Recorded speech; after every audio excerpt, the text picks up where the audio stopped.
बेहतर छात्र को बनने के लिए सबसे महत्वपूर्ण शरीर का कौन सा अंग है जो उसको विकास करने की जरूरत पड़ती है? बताओ। माइंड, मस्तिष्क। अपने दिमाग को तेज करोगे तभी तो बेहतर छात्र बन पाओगे। अब माइंड को बेहतर करने के लिए क्या करना चाहिए? काजू खाना चाहिए, बादाम खाना चाहिए। आप इंटरनेट पे, यूट्यूब पे देखोगे, वीडियो में देखोगे, आप टीवी पे देखोगे, काजू खाओ, बादाम खाओ, तो ये खाओ, तो वो खाओ, 50 चीजें खाओ। क्या खाओगे? योगा करो। गुड, बहुत अच्छी बात, तालियां बजा दो योगा के लिए। और क्या करना चाहिए दिमाग को तेज करने के लिए? मान लो अगर हम कहते हैं काजू खाना चाहिए, तो बेचारे वो बच्चे जो बहुत अमीर घर के हैं, खूब काजू घर में है, चलो काजू खा लेंगे। बेचारे वो बच्चे जो नहीं, जिनके पास पैसे हैं, वो कहां से काजू खाएंगे? तो दिमाग को तेज करेंगे कैसे? आप अपना दिमाग तेज करना चाहते हो? कितने लोग चाहते हो दिमाग तेज करना? छोटे बच्चे भी चाहते हैं। देखो, बहुत बढ़िया, अच्छी बात। देखो, दिमाग तेज कैसे होगा? दिमाग तेज करने के लिए क्या करना? बस एक सिस्टम समझ लो। दिमाग की कुंजी, जैसे आपके घर में टीवी है ना, टीवी का रिमोट कंट्रोल कहीं और होता है और टीवी कहीं और चलती है। रिमोट कंट्रोल को छूकर आप टीवी के चैनल को बदल सकते हो। उसी तरीके से बिना दिमाग को छुए हुए दिमाग को तेज कर सकते हो। कैसे करना? आप विज्ञान में आपने पढ़ा है, चित्र देखा है दिमाग का, और आपने चित्र देखा है अपने पेट का। पेट कैसा दिखता है? पेट की आकृति देखी आपने? पेट में कैसा दिखाई देता है? ऐसा दिखता है, जिगजैग जिगजैग दिख रहा है ना। हमारी जो आंतें हैं, छोटी और बड़ी आंत, वो कितनी लंबी है? कितनी लंबी है? बड़ी आंत और छोटी आंत दोनों मिलाकर लगभग 7 से 7.5 मीटर की है। गुरुजी सही? 5 मीटर से लेके 5 मीटर तो छोटी आंत के आसपास होती है और 2.5 मीटर के आसपास लगभग बड़ी आंत हो जाती है। हमारी माएं जो घर में साड़ी पहनती है, वो कितनी लंबी होती है? 5 मीटर। 5 मीटर की साड़ी इतनी दूर में आ गई और ऊपर से 2.5 मीटर और 7.5 मीटर लंबी साड़ी, समझ लो पाइप लाइन आपके उस छोटे से मध्य प्रदेश के अंदर है। अब उसी में खाना जाएगा। खाना कैसे घूमेगा? लगेगा जैसे कि काठमांडू की पहाड़ियां हैं, टेढ़ी मेढ़ी। खाना घूमता है, जिगजैग जिगजैग, कितना घूमता होगा। उसी पाइप लाइन में कहीं कैल्शियम उस पाइप से खींचा जाता है भोजन से, कहीं मैग्नीशियम, कहीं पोटेशियम, कहीं सल्फर, कहीं आयरन होता है ना। दिमाग तेज करने के लिए क्या करना? याद रखो, कुछ चीजों को ध्यान दो जरा। आपके जीवन में जो घटनाएं घटती होंगी उसके ऊपर जरा याद करो। अब तो बड़े हो गए हो तो ज्यादा फर्क नहीं पड़ता होगा। याद करो, जब आप छोटे थे, जब आप थोड़े बच्चे थे, जब आप मिडिल स्कूल में पढ़ते थे, एग्जाम के वक्त क्या कभी आपका पेट खराब हुआ? एग्जाम के वक्त कभी पेट में दर्द हुआ? कभी हुआ किसी के? चिंता हुई? कभी जब डर लगा, कभी भय हुआ किसी भी बात से, तो क्या आपको खाने की इच्छा उस समय होती है? भूख लगती है? कभी क्रोध जगता है तो क्या आप खाना खाते हो? नहीं ना। जबकि क्रोध जगा या भय जगा, वो कहां पे? वो तो मस्तिष्क में ना। मस्तिष्क ने सोचा ना कि मैं डर रहा हूं, मस्तिष्क ने क्रोध किया ना, लेकिन भूख का संबंध तो आपके पेट से है ना। तो पेट ने क्यों नहीं खाना खाया? जब आपका मस्तिष्क अस्त व्यस्त रहता है तो ऑटोमेटिक पेट भी अस्त व्यस्त हो जाता है। छोटे बच्चों से जाकर पूछना, एग्जाम के पहले बहुत टेंशन, बहुत प्रेशर में बच्चे, खास तौर से मैट्रिक के एग्जाम में बच्चों के ऊपर माता पिता जब बहुत प्रेशर बना देते हैं, बेटा फर्स्ट डिवीजन से नीचे और डिस्टिंक्शन से नीचे मार्क्स लाया तो छोड़ूंगा नहीं। बेटे के ऊपर, बेटियों के ऊपर इतना टेंशन कि एग्जाम के एक दिन पहले ही पेट खराब हो जाता है। आप लोग के तो नहीं होते? नहीं होते, क्योंकि मजबूत हो आप लोग। गुरुजी लोगों का आशीर्वाद है, आप लोगों को शारीरिक श्रम करते हो इसलिए मजबूत हो। नहीं तो ज्यादातर दिल्ली और मेट्रो सिटीज के बच्चे तो बीमारी हो जाते हैं एग्जाम के समय पे, क्योंकि जिसके मस्तिष्क पे प्रेशर पड़ता है सबसे बुरा असर उसके पेट पे होता है, और जिसका पेट खराब होता है उसका मस्तिष्क भी खराब हो जाता है। आपने किसी दिन खा ली कुछ स्वादिष्ट स्वादिष्ट भोजन, कचौड़ियाँ, पकौड़ियाँ, छोले भटूरे, सिंघाड़े, समोसे, मुंह में पानी तो नहीं आ रहा है, चाउमीन वगैरह खाते हो, उसके बाद ये खाना खाने के बाद अगर आप पढ़ाई करने जाते हो तो क्या पढ़ाई में मन लगता है? क्यों नहीं लगा? पढ़ना तो है दिमाग से ना, खाना तो खाया पेट में, तो फिर क्यों नहीं मन लग रहा है? इसलिए क्योंकि वो जिगजैग जो बना है ना अंदर, वो ट्रैफिक जाम है। अब पेट की तरह कुछ और भी है क्या आपके शरीर में? बताओ, पेट जैसा दिखने वाला कुछ और है आपके शरीर में? मस्तिष्क, खुले हुए मस्तिष्क के तस्वीर को कभी देखा है? कैसा है? जिगजैग, टेढ़े मेढ़े, टेढ़े मेढ़े, वो भी वैसा ही है। ये टेढ़ा मेढ़ा सड़क अगर खराब होती है तो वो टेढ़ी मेढ़ी सड़कें भी खराब हो जाती है। जिसका पेट खराब उसका दिमाग खराब, और जिसका दिमाग खराब उसका पेट खराब। बस सिंपल। दिमाग तेज करने के लिए क्या करना? पेट को साफ करो ठीक से, कचड़ा मत भरो, नहीं तो सारा कचड़ा दिमाग में चला जाएगा। जितना पेट साफ होगा उतना ही दिमाग तेज होगा। अब पेट को साफ करने के लिए दिमाग को तेज करना है तो करना क्या होगा? कुछ करेंगे, एक छोटा सा प्रयोग करेंगे आप लोग, लेकिन नियमित करना होगा। और मैं आपको यह भी बता दूं उसके फायदे कितने हैं। कई बार होता क्या है, मैं क्यों करूंगा, फायदे पहले बताइए तब मैं सोचूंगा। एक छोटी सी बात बता दूं, क्योंकि पिछले 20-25 वर्षों का मेरा शोध है उसके ऊपर, और हिमालय के साधकों से लेके बड़े बड़े तपस्वियों के ऊपर भी मैंने उस प्रयोग को किया है और काफी फायदा हुआ है लोगों को। फायदे मैं पहले ही बता देता हूं आपको। पेट में दर्द नहीं होगा, गैस की समस्या नहीं होगी, जोड़ों का दर्द, गठिए का दर्द नहीं होगा। किसी को डायबिटीज हो गई हो घर में तो कुछ दिनों में डायबिटीज की रीडिंग नीचे आने लगेगी, बीपी अच्छी होने लगेगी, आपके सर के बाल जल्दी सफेद नहीं होंगे, आपके चेहरे पे झाइयां झुर्रियां नहीं आएंगी, उम्र का असर जल्दी नहीं होगा, दिमाग तेज होगा, रात में नींद अच्छी आएगी। आपके घर के दादा दादी अगर रात में चैन से सो नहीं पाते होंगे तो उनको भी अच्छी नींद आने लगेगी अगर ये प्रयोग करेंगे। हमारी माताओं के पेट में कभी दर्द नहीं होगा, सीने में जलन, खट्टे डकार नहीं आएंगे, भूख बहुत अच्छी लगेगी, जो खाओगे वो सब पचेगा। और सबसे अच्छी बात, बच्चों का नाटक बंद हो जाएगा। मम्मी हम ये नहीं खाएंगे, रोज तुम वही रोटी सब्जी बना देती हो, रोज वही चावल दाल पका देती हो। होता है ना, ये बच्चे जो नाटक करते हैं कि हम ये नहीं खाएंगे, हम वो नहीं खाएंगे, और माताएं हाथ में प्लेट लेकर और पीछे पीछे दौड़ती है, बेटा खा लो खा लो खा लो। ऐसे नखरे आप लोग तो नहीं करते?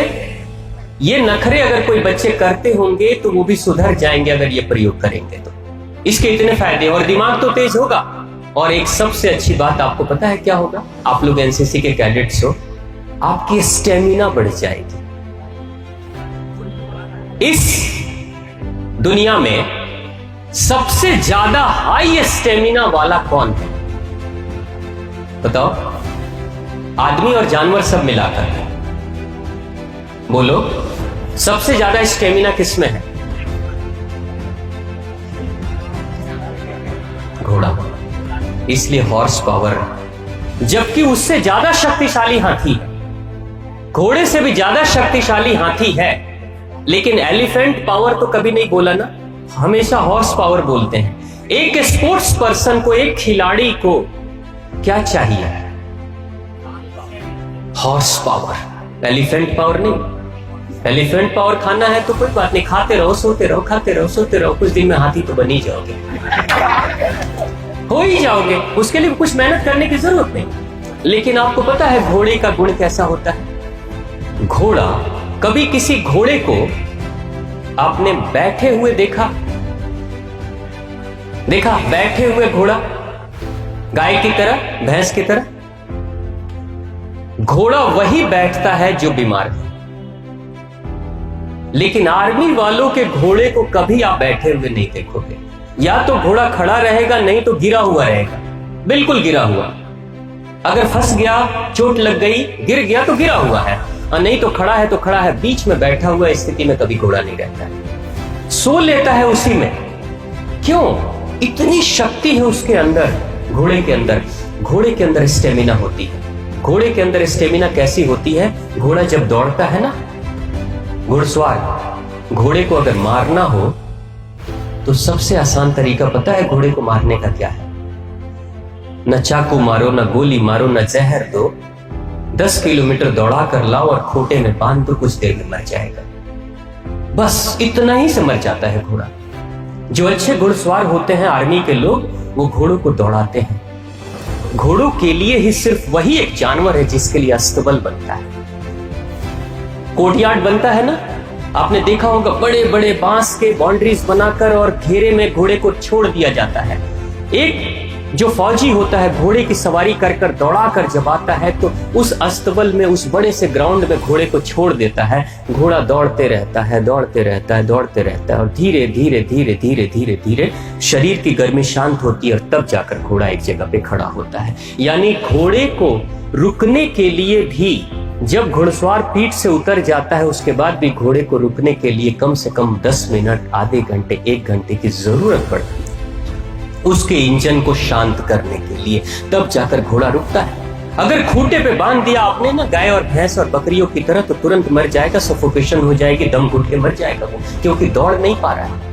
जैसे ट्रक का इंजन धीरे धीरे गर्म होता है और धीरे धीरे ठंडा होता है, उसी तरीके से घोड़े का इंजन भी धीरे धीरे गर्म होता है और धीरे धीरे ठंडा होता है। ये स्टेमिना है उसकी। और घोड़े की खासियत कैसी है? घोड़े के घुड़सवार क्या कहते हैं? घोड़े के घुड़सवार सबसे ज्यादा खुश इस बात से रहते हैं कि घोड़ों को बैलों की तरह बार बार हाँकने की जरूरत नहीं पड़ती। एक बार पीठ पे एक लात मारते हैं, धीरे से अपने पैरों से इशारा करते हैं, घोड़ा दौड़ने लगता है, दौड़ते रहता है, सरपट भागते रहेगा। 2 किलोमीटर, 3 किलोमीटर, 4 किलोमीटर, 10 किलोमीटर आराम से भाग रहा है। फिर उसको यू टर्न मारो, फिर 10 किलोमीटर आराम से दौड़ रहा है, थकता ही नहीं वो। इसलिए इतना स्टेमिना है उसमें। स्टेमिना इसलिए इतना है क्योंकि हमारे जो लंग्स है ना, फेफड़े, ये मधुमक्खियों के जाले की तरह इसमें छोटे छोटे छिद्र होते हैं। उन्हीं छिद्र के अंदर ऑक्सीजन भरी रहती है, जिसका ये लंग्स जितना ही ब्लॉक रहता है उतना ही कम स्टेमिना उसकी होती है। और जितने ही छिद्र खुले रहते हैं इंसान के और जितनी ज्यादा ऑक्सीजन भरी होती है उतनी ज्यादा स्टेमिना उसकी बढ़ जाती है। योग प्राणायाम कराने में कराया क्या जाता है? सांसें तो लेना और छोड़ना। हर बार हर सांस जब कपालभाति करो, अनुलोम विलोम करो, कोई भी प्राणायाम करो, तो सांसें लोगे और छोड़ोगे तो उससे क्या होगा? अंदर के जो छिद्र ब्लॉक है कार्बन डाइऑक्साइड के कारण से, कार्बन डाइऑक्साइड हटेगी, ऑक्सीजन भरेगी और आपके अंदर की स्टेमिना बढ़ जाएगी। बस स्टेमिना बढ़ाने के लिए योग प्राणायाम करते हैं। लेकिन इस लंग्स का, अगर किसी को दमे की शिकायत है तो दमे की शिकायत सिर्फ फेफड़े के कारण से नहीं होती है। दमे की शिकायत बड़ी आंत के अंदर की गंदगी के कारण से, बड़ी आंत की गंदगी से जाम है अगर वो आंत, तो फेफड़ा जाम हो जाएगा, सांस लेने में दिक्कत होनी शुरू हो जाएगी। यानी अगर किसी को दमे की शिकायत हो रही है, इसका मतलब उस इंसान का पेट ठीक से साफ नहीं हो रहा है। बस सिंपल, और कोई कारण नहीं। उसका पेट ठीक साफ करने लगो, दमे की शिकायत खत्म हो जाएगी, फेफड़े की समस्याएं खत्म हो जाएगी। तो हम क्या करेंगे? अपने शरीर को स्वस्थ रखने के लिए, अपनी स्टेमिना को बढ़ाने के लिए, क्योंकि मैं कई ऐसे प्रोग्राम भारत के फौजियों के साथ भी मैंने किया है, भारत के जो ट्रेनिंग के फौजी होते हैं खास तौर से, उनके साथ में उस प्रयोग को किया और बड़े अद्भुत परिणाम मिले हैं। आप भी करेंगे, आपके जीवन में 1 महीने अगर सिर्फ आपने कर लिया, 1 महीने में आपके जीवन में अद्भुत परिवर्तन आ जाएगा। और सबसे बड़ा परिवर्तन क्या आएगा? कई लोगों को आपने देखा होगा, सुबह जब सोकर उठते हैं ना, तो शक्ल देखने से ऐसा लगता है कि 12 बज गया अभी। सुबह भी चेहरा लटका हुआ, दोपहर में तो लटकाएंगे, शाम को भी लटका हुआ। जीवन में कोई उत्साह नहीं, कोई खुशी नहीं। कई लोगों से पूछा जाता है, खुश क्यों नहीं रहते हो? क्या है जो देखकर खुश हो?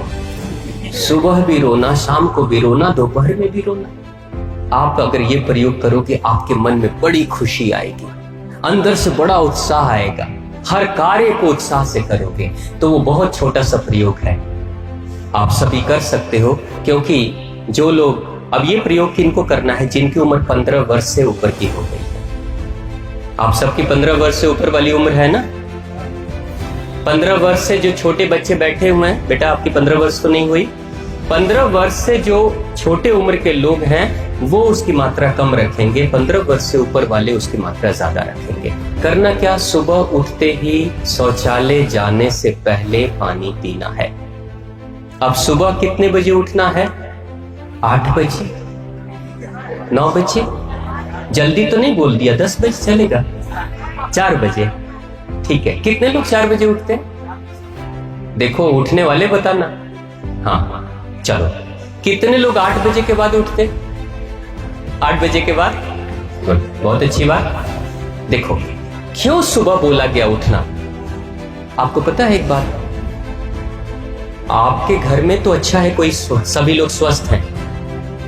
कभी कोई मरीज, हार्ट अटैक का मरीज अगर कोई हो ना, जिसकी बीपी बढ़ी हुई है, जिसको दिल के दौरे पड़ने की शिकायत होती है, अगर वो इंसान, कभी कोई इंसान जिसको हार्ट अटैक की समस्या होती है, आपको पता है हार्ट अटैक अगर अटैक कभी पड़ता है, दिन में अगर किसी को हार्ट अटैक के दौरे पड़ते हैं तो बड़े धीमे दौरे होते हैं। दिन में इंसान कई बार बच जाता है, लेकिन रात्रि, आधी रात्रि के वक्त अगर किसी को हार्ट अटैक के दौरे पड़ जाते हैं तो उस इंसान के बचने की गुंजाइश कम रहती है। वो ज्यादा तेज स्ट्रोक लगता है रात्रि में, क्योंकि हमारी जो प्राण की शक्ति है, वो प्राण की शक्ति हमारी हमेशा एक जगह पे नहीं रहती।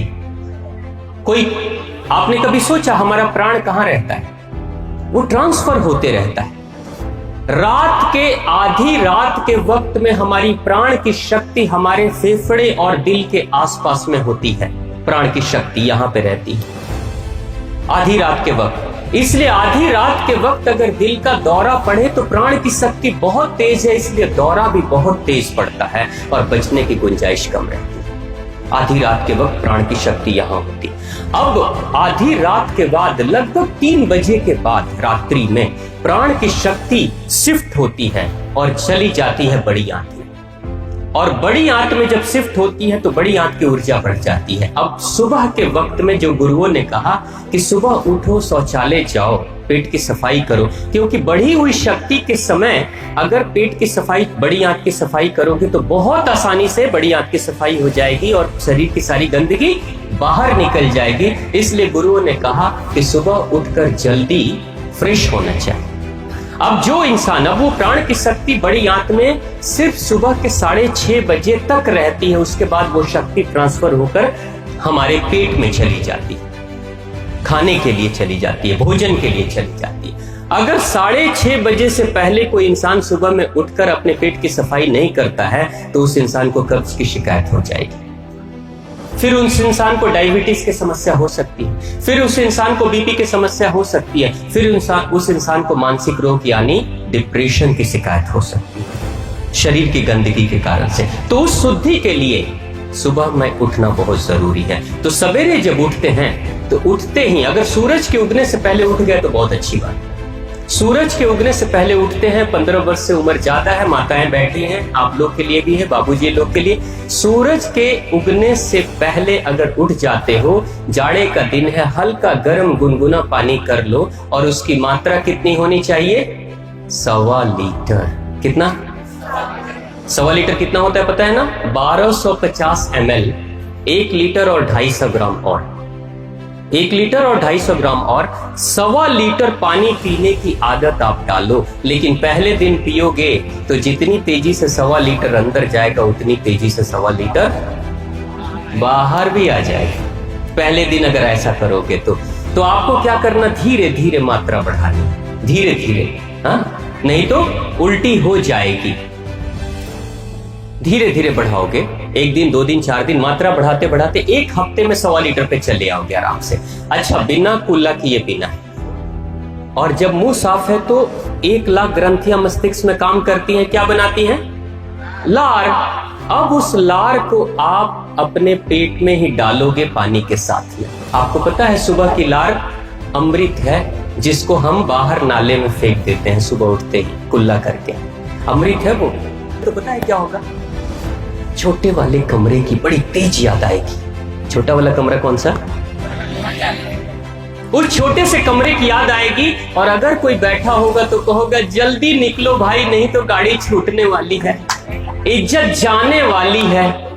और जैसे ही वो निकलेगा आप एकदम रॉकेट की स्पीड से अंदर जाओगे, थोड़ी देर बैठोगे ही ना, खड़े तो नहीं करना कुछ, पढ़े लिखे बच्चे हो, बैठोगे और बैठने के बाद जब बाहर निकलोगे ना तो पता है क्या बोलोगे?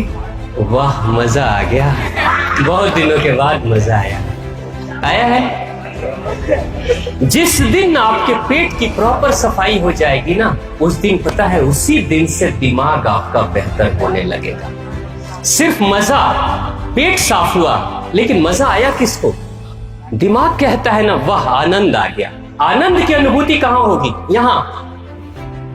लेकिन साफ क्या हुआ? ये तो ये जिगजैग इसका साफ हो गया तो इसका भी जिगजैग साफ। ये है अपने दिमाग को बेहतर करने का सबसे सुंदर मंत्र। मैं भी आपकी तरह जब मैं इन प्रयोगों को नहीं करता था तो मेरे साथ भी बड़ी समस्याएं होती थी। पता है क्या होता था? आप लोग वाद विवाद प्रतियोगिता करते हो ना? आप लोगों ने भाग लिया स्कूल में, गुरुजी ने कितना सुंदर प्रतियोगिता कराया। वाद विवाद प्रतियोगिता क्यों कराना? दिमाग के मस्तिष्क को, यादाश्त को बेहतर करने के लिए, आपके अंदर के आत्मविश्वास को बढ़ाने के लिए, आपके अंदर के कॉन्फिडेंस को बढ़ाने के लिए। मैंने भी बचपन में जब मैं चौथी क्लास में था तो पहली बार वाद विवाद प्रतियोगिता में मैं भी भाग ले लिया, और जो निबंध था वो तुलसीदास जी महाराज के ऊपर था। अब बड़ी तैयारी करके तो मैं आया, मेरे को कुछ दोस्तों ने कहा कि भाई मत जाओ, वहां जो जाता है वो भूल जाता है, लेकिन फिर भी मैं जिद करके आ गया। अब जब बोलने की बारी आई, सारे बच्चे मेरे मित्र सभी बैठे हुए थे साथ में, मैं खड़ा हो गया। अब तुलसीदास जी महाराज एक महान रामचरितमानस की रचना किया, तुलसीदास जी ने ये किया वो किया, तुलसीदास जी का जन्म, तुलसीदास जी, गुरुजी बगल में बैठे हैं, बोलो बेटा बोलो बोलो, तुलसीदास जी। और जो मेरे दोस्त थे वो कोई मेरी बात को पहले नहीं सुन रहा था, और जब मैं अटक गया ना, ऊपर छत देखने लगा, तब देख देख देख देख भूल गया, देख भूल गया, है ना। तुलसीदास जी मेरा जो दोस्त है वो क्या, बोलो बोलो, बोला था ना नहीं जाओ वहां पे, भूल गया ना। और फिर मैं आकर बैठा, उसके बाद से मैं सोचा कि आखिर मैं भूला क्यों, जबकि याद करके गया था।